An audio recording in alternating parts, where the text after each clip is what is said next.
हज़रत इब्राहीम अलैहिस्सलाम ने तौहीद की खातिर कौम की मुखालफत की।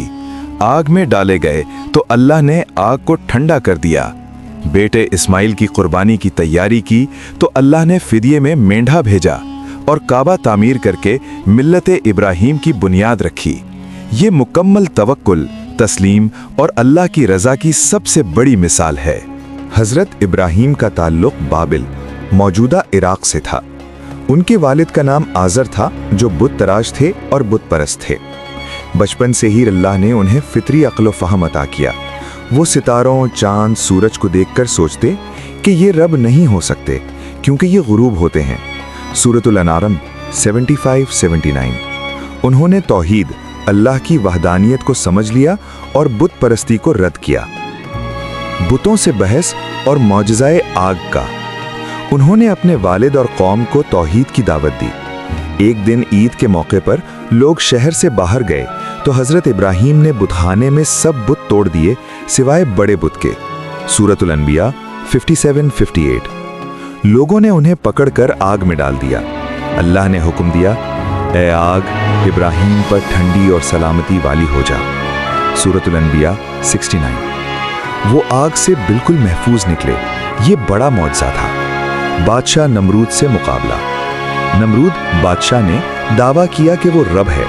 हज़रत इब्राहीम ने दलील दी कि मेरा रब सूरज को मशरिक़ से निकालता है, तो तू मशरिक़ से निकाल कर दिखा।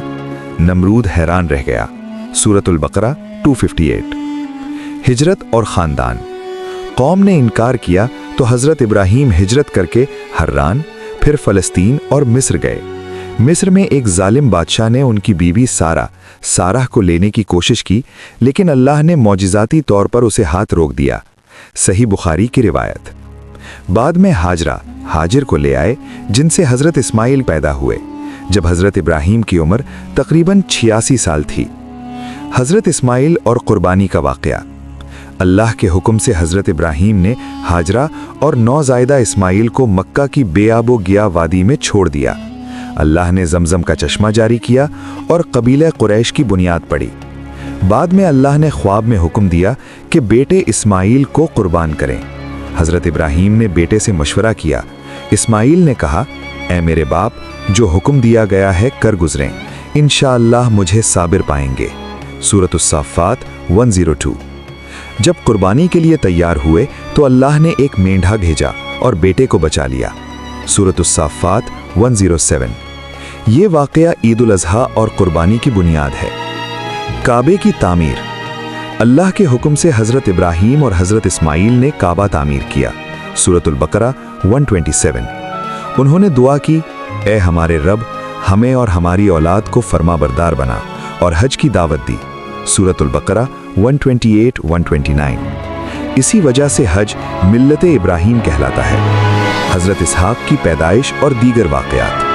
अल्लाह ने बुढ़ापे में सारा से हज़रत इसहाक़ की बशारत दी। सूरतुल हूद 71-73।